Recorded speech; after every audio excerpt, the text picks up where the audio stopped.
What's really cool about this medium is that I can edit myself. Well, in a different sense, that it's a lot easier, and it's a lot easier than writing. And it happens with me a lot is that when I'm writing along, is I get distracted by these side ideas. Like, okay, that's a whole different story. I'm kind of like a Labrador going after a tennis ball. They'll just chase anything rather than sticking to the linear line of writing, which I'm very not. So it's kind of gives me opportunity to do many things. A little bit of art, a little bit of filmmaking.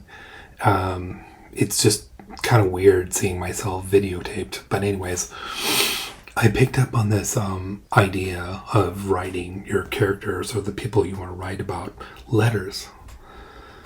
And it's kind of a meditative device in that, when you're writing somebody a letter, you try to imagine what they're thinking and write something appropriate. And it kind of pulls you out of yourself, and you have to kind of like see things from other people's perspectives. So what I decided to do is creatively write these people I want to know more about in our history letters. And it's pretty nuts when you think of all the possibilities, but that's what I'm doing here, so bear with me. Okay, I'm going to attempt to read this by myself. It's 5 a.m. In the Rutten tradition, I'm up early, and it's Sunday, July 24th. It's hot. I'm sweating. I feel like a wet burrito. But anyways, I decided to try to write these imaginary letters to our various family members. I know it's a little bit extreme, but it's kind of cool. Because you really need to do a lot of thinking and abstract thinking about who they were, how they would receive it. It gets kind of cool. But anyways, this is my first take of writing Leo J Rutten a letter. In a way, it kind of explains what happened to him. I can add in a lot of different insights, things I've learned along the way, and so forth. Kind of like the reason why I got into researching Leo, because it's pretty cool. It's all divided up in all these notes and essays, and it's just absolutely nuts. And trust me, it's going to take a miracle for me to put it all together into something. But anyways, here's the letter. Dear Leo, I'm your nephew Conrad. Now, can you imagine him receiving a letter? If he's in heaven, who knows what, but just bear with me. You haven't heard of me yet. I will be born to your younger brother, Gerald, in 1964, 21 years from when you left it. That's only 21 years. Christ. I mean, that's less time than Vietnam is to me. But anyways, just think about how kind of fresh that was in my dad's and our family's mind of Leo passing just 20 years before, and they weren't completely clear of what happened. So this is what makes this letter kind of cool. Okay, so it goes on. It has come down to me that your family, Second Lieutenant Humphrey Harlan, your commanding officer, sent Alice a letter. Apparently, Alice is the one that stepped forward and was kind of the leader of the family and gathered all this information.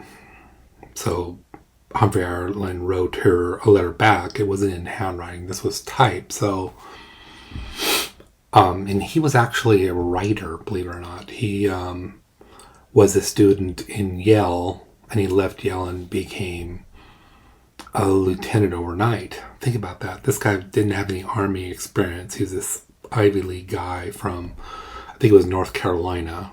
And I'll go into Humphrey Harlan. Okay, I need to add a pretty significant note here. It was pretty clear today that during the whole campaign in Africa, they were censoring the hell out of Leo's letters or any information going out of North Africa. And this guy was the perfect guy for that because, he's very literate. He is an English major at Yale. And after the war, this guy went into advertisement, and he's a published writer.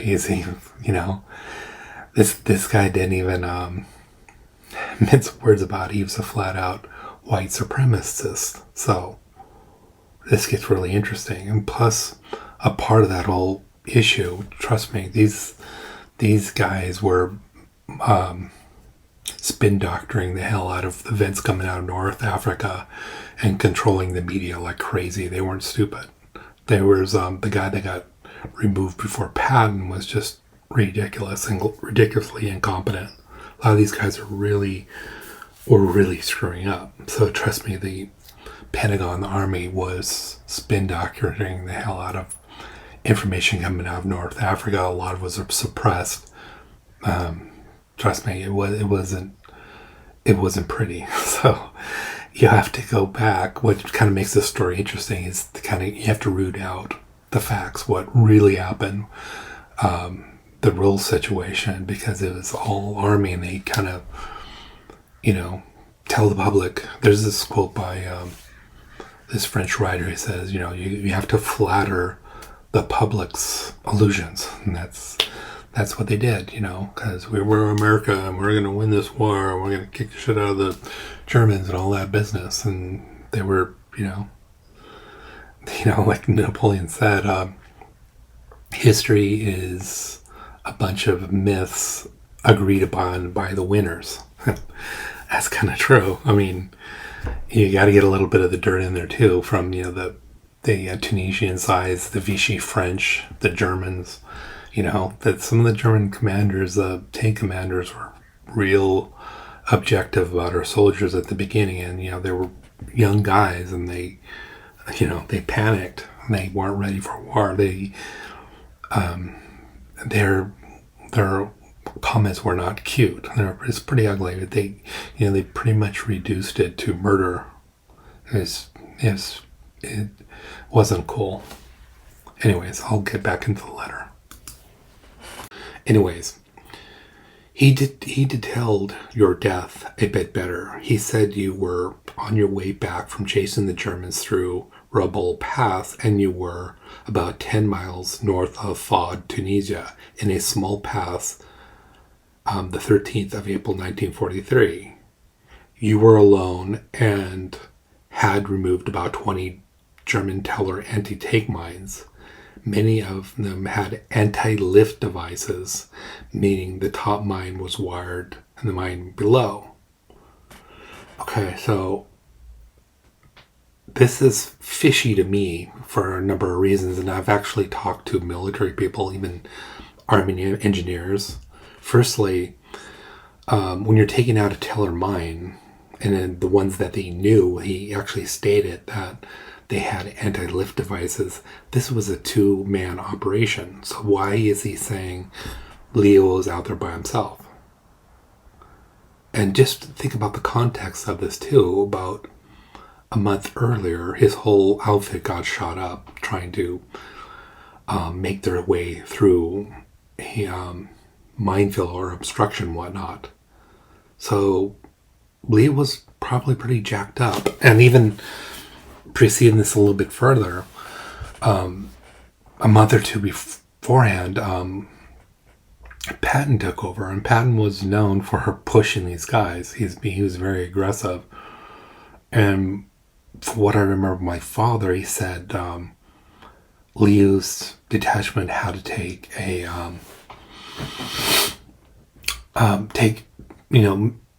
remove this minefield during the daytime. They usually did this at night, and he said that was really tough, and it's pretty much the reason why they got shot up.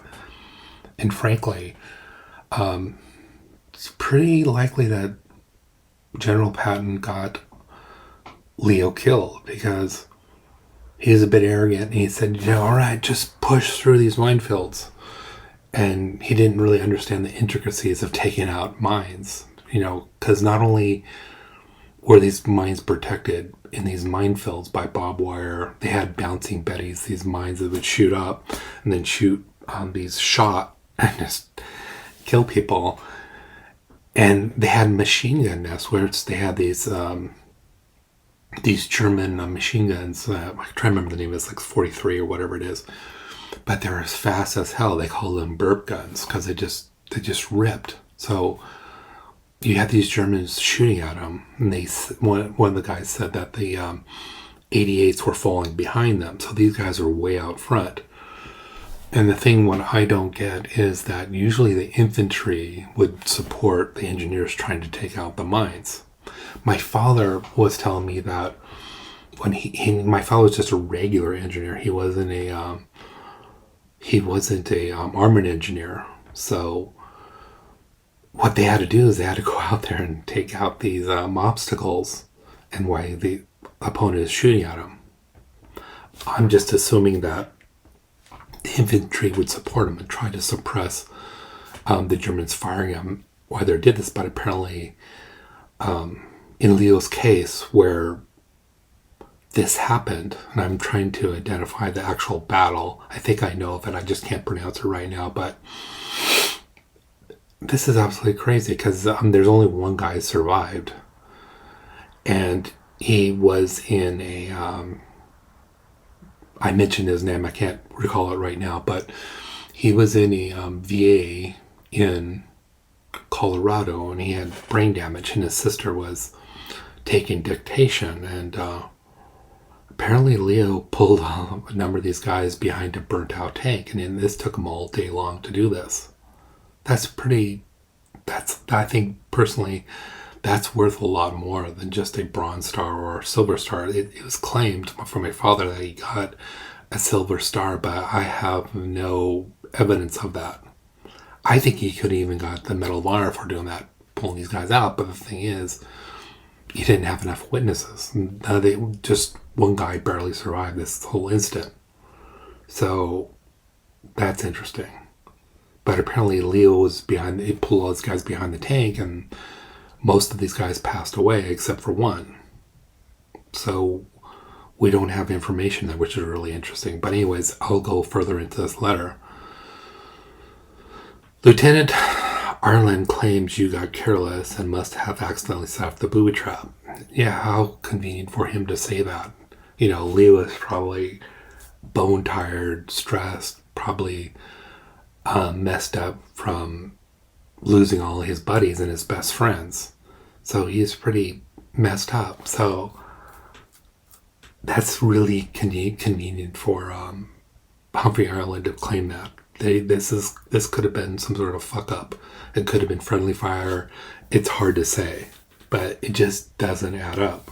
And I support this by military guys, even officers who were in World War II say this. It doesn't add up. It doesn't make sense. But anyways, I'll go on. Okay, so I say, I have serious questions about Lieutenant Ireland and his backgrounds, events, and conducts from my vantage point 78 years later. Okay, so I'm writing to the family and I'm writing to Leo. I'm sorry to tell you, but your family wasn't that clear about what happened to you, and worse of all, what happened to you. It's a pretty jacked up experience because, mind you, these guys went over there and they had no idea that they were spending probably half their time taking out landmines. Think about that. Pretty much every day, you're dealing with German and landmines, anti-personnel mines, who knows what, and probably sometimes they even get shot at by the Germans. So that wasn't a picnic. And the British called these areas Devil's Gardens. There's a whole story about that. Anyways, having come aware of all the above, I wrote the National Monument Service, and months later I got a giant picture of the American Military Cemetery in Tunisia and your grave picture. I decided to find out what happened to you then and write about you. It has turned out to be a large project that has taken me over 5 years. I know it's probably about 10 now. I've written many essays about you and your war. The one thing you need to note about this cemetery is that Leo, first of all, his buddies who were around him had to probably collect his remains. I don't know how intact his body was, but it was probably pretty grisly, and they probably put it all together and buried him by the road. Sometime later, somebody came along, dug that up, and then they put him in a temporary burial. And then from there, maybe a year or two later, when they had the cemetery in Tunis ready, they put him there. My father always said is, there's probably hardly anything left of him, maybe a boot, who knows what. So what you're seeing in the cemetery in Carthage, there's not a whole lot of them left under that gravestone. Maybe a boot, who knows what. It's probably pretty gory. I've looked at that grave site, and they have all the names listed on the marble, and they have the time and dates when they passed away, which is kind of interesting because that's how I kind of somewhat traced his engagement over there. I still remain to get the actual records of where he was, but his buddy, the guy that survived, said that they were in all the major battles, which is interesting. Anyways, I go on. I've read that your letters and other letters, also my dad's stories about you. Believe it or not, I've read bits and pieces of Panzer commanders and who documented the Battle of the Castrian Pass. I've read Rick Atkinson's An Army at Dawn. I've read various reports watching history videos about North Africa campaign, and I'm not satisfied. I have even Google mapped and searched the areas associated with your death and think I have found a small path. I've written letters to local universities in Tunisia requesting help and have met with not only resistance, but a lot of strange experience. I can't even get information out of these people. I guess they're still Al-Qaeda about, they don't trust Americans, or they want to be snotty, who knows what. But anyways, I've actually spoken to people from that area of the world too, and all their opinions is that you don't want to travel there as an American. It's pretty nasty. But anyways, recently I found out a way to write about you via famous author Salman Rushdie, which is feel free most basically writing letters about it. So you kind of makes you think and put all this together in terms of letters. So it's kind of my strategy here. Okay, so I just go on and on and on, but I'm at a pretty good place to stop. But man, this story is really loaded for a lot of reasons. There's a lot of mystery. There are a lot of things that haven't been said. Rick Atkinson, he kind of got the facts, and he kind of he wrote it from an American's point of view, but there are other points of view. For example, the Tunisians, the French. There's a broader picture to this than just what the American military did, and there's a lot of different disparate parallax points of view, which really makes me think it's kind of like a Vietnam in a way, because I will go into all that stuff later. I'm just going to get this stuff out to you because basically America went in there with all these equipment, what we thought we needed. Leo's group was trained with by World War I guys to fight a World War I battle, and even amongst the tanks, they were really influenced by the American cavalry. This wasn't tank warfare. The Germans were way ahead of us. They had better equipment. They just creamed us. At the Castrian Pass was just a disaster. We got wiped out. We had our clocks clean, and within a year's time, they just figured it out. They modified the Sherman tanks, put bigger guns on them. They modified their strategy. Basically, what's kind of interesting too is they countered the Germans' advantage in terms of the Tigers, which were really nasty, with our artillery. We have a whole technique of using artillery, and there's a whole science to it, which was pretty revolutionary in our Air Force. So we countered with our Air Force and our bombers and our artillery. But we had to figure that out the hard way, so I'm going to end it there.